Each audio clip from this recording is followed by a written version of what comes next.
never slow up, no I don't take shit. I got no love for the fakeness. If you wanna play tough and wanna hate this, I'll always show up. I don't ever slow up, no I don't take shit. I got no love for the fakeness. If you wanna play tough and wanna hate this, I'll always show up and make a statement. I don't ever slow up, no I don't take shit. I got no love for the fakeness. If you wanna play tough and wanna hate this, I'll always show up and make a statement. Everything. Meskipun balapan tidak berjalan sebaik yang diinginkan Marquez di Austria, kenyataannya dia mendapati dirinya lebih dekat dengan Bagnaia dan Martin dibandingkan balapan sebelumnya. Marc Marquez kembali menemukan kecepatan yang lebih kompetitif di Grand Prix Austria akhir pekan lalu. Setelah beberapa balapan semakin jauh dari level Pecco Bagnaia dan Jorge Martin dengan Desmosedici versi GP24. Juara dunia 8 kali itu mampu membawa level mendekati awal musim, sedemikian rupa sehingga bahwa di kali ini dia melihat podium sebagai hal yang sangat layak, seperti yang dia akui saat turun dari motor. Faktanya, ada yang memasukkan Marc di antara kandidat kemenangan, meskipun Pramac dan calon rekan setimnya tampaknya memiliki kecepatan lebih. Namun, balapan tersebut tidak berakhir dengan baik, jauh dari itu, bagi pria asal Cervera itu. Dalam sprint pada hari Sabtu, dia akhirnya terjatuh ketika dia memberikan segalanya untuk melawan Bagnaia demi kemenangan. Dan pada ujian utama hari Minggu, masalah tak terduga membuat segalanya terbalik. Masalah dengan katup setengah jam setelah balapan menyebabkan kegelisahan mencapai garasi Gresini Racing, di mana mereka akhirnya berhasil menyelesaikannya. Untuk memastikan semuanya berjalan baik, mereka meminta Marquez untuk memanaskan ban. Dan menunggu itu, pemain Spanyol itu akhirnya melakukan kesalahan di awal dengan alat ketinggian, yang bersamaan dengan kontak dengan Franco Morbidelli membuatnya kehilangan beberapa posisi di meter awal. Pria dari Ilerda itu terpaksa kembali, tapi dia melakukannya, memberikan satu-satunya pertunjukan balapan, untuk finish keempat.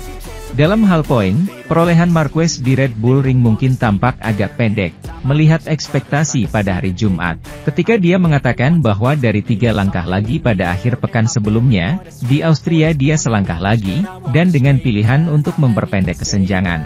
Namun terlepas dari apa yang terjadi, Marc menyelesaikan event Eropa Tengah dengan perasaan yang baik.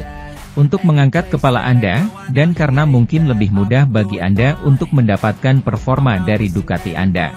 Sementara itu, Jorge Martin tak yakin Pecco Bagnaia lebih cepat darinya, meski pebalap Italia itu mendominasi di Grand Prix MotoGP Austria terakhir.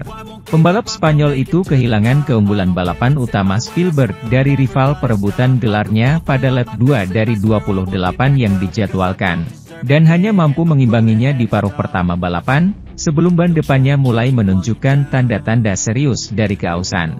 Hal ini memungkinkan juara dunia bertahan untuk menjauhkan diri dan meraih kemenangan nyaman dengan selisih 2,2 detik, dan juga keunggulan 5 poin dalam kejuaraan keseluruhan. Hasil tersebut menjadi puncak akhir pekan yang luar biasa bagi penduduk asli Piedmont, yang juga memenangkan sprint pada hari Sabtu, dan memiliki 7 kemenangan dibandingkan dengan 2 kemenangan Martin pada balapan hari Minggu, setelah 11 balapan besar diadakan musim ini. Namun, pebalap San Sebastian de los Reyes menegaskan bahwa ia terus bersaing secara setara dengan Bagnaia, dan percaya bahwa Transalpine membuat perbedaan dalam 2 lap pertama acara utama di Red Bull Ring. Saya pikir, dalam hal kecepatan, kami imbang, sangat sulit untuk melihat perbedaannya, kata Martin. Anda bisa melihat bahwa kemarin di kualifikasi kami membuat perbedaan. Pecco dan saya selangkah lebih maju dari yang lain. Sekarang, seperti musim lalu, sulit untuk ditingkatkan, karena dia punya data saya dan saya punya datanya. Jadi hari ini sulit membuat perbedaan. Minggu ini, perbedaannya adalah memimpin di 2 lap pertama, dan dia melakukannya. Itu. Dia lebih paham dariku, lanjutnya. Saya tertinggal 10 lap di belakangnya, cukup mudah, untuk mengikutinya. Namun dari 1 lap ke lap berikutnya, semua tenaga itu hilang, karena ban depan saya mengatakan cukup. Perangkat hole shot pada Gresini Ducati milik Marc Marquez tidak aktif pada start Spielberg, namun itu bukanlah masalah sebenarnya, melainkan konsekuensinya. Sebelum dimulainya Grand Prix Austria di Spielberg pada hari Minggu, Marc Marquez telah berharap banyak setelah latihan yang kuat dan langsung finish di Q2, Jumat. P3 di kualifikasi, Sabtu pagi, dan kecelakaan yang mengganggu saat sprint. Namun bahkan sebelum lampu merah mulai padam pada hari Minggu, masalah sudah dimulai. Fakta bahwa Marquez turun drastis dari posisi ketiga di grid karena perangkat holeshot di Ducati GP23 miliknya tidak aktif, dan yang lebih parah lagi, ia melaju lurus di tikungan pertama setelah melakukan kontak dengan Franco Morbidelli, peramat Ducati. Itu semua reaksi berantai, yang asal-muasalnya adalah masalah ban. Hari ini kami hanya kurang beruntung. Segala sesuatu yang mungkin salah menjadi salah, keluh Marquez dan menjelaskan, ada masalah teknis setengah jam sebelum start. Ketika mekanik ingin memasang roda depan, mereka berhenti memeriksa tekanan ban, ternyata klepnya rusak. Mereka harus buru-buru ke Michelin agar ban dipindahkan dari satu pelek ke pelek lainnya. Ini dilakukan dengan sangat baik, tetapi suhu ban turun tajam.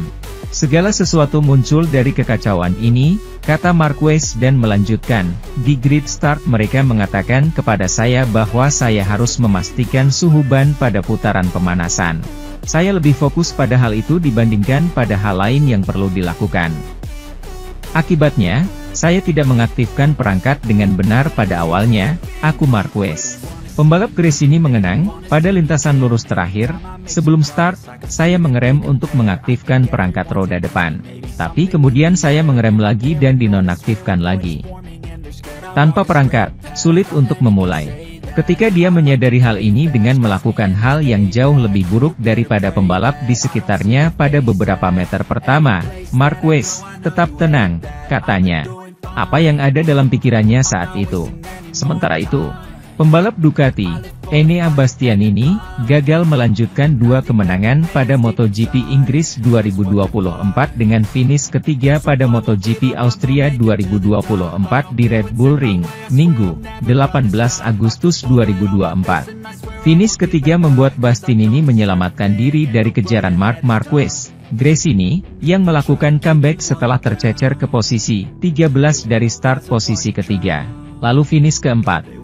Hasil balapan tersebut membuat korban, Marc Marquez yang akan bergabung dengan Ducati musim depan itu masih di posisi ketiga klasemen. Pembalap 26 tahun itu sebelumnya merebut posisi ketiga klasemen dari Marquez sejak memenangi sprint race MotoGP Inggris 2024. Bastianini menjelaskan kurangnya kecepatan balapan di akhir MotoGP Austria. Dia tidak punya apa-apa untuk diperjuangkan demi kemenangan MotoGP Austria 2024. Dia meraih posisi ketiga di MotoGP Austria, sesuatu yang ia akui membuatnya senang meskipun jelas kurang cepat dibandingkan dengan rekan satu timnya, Francesco Bagnaia, dan Jorge Martin, peramat. Bastianini memulai dari posisi ketujuh, tetapi berada di posisi ketiga pada akhir tikungan pertama pada lap pertama.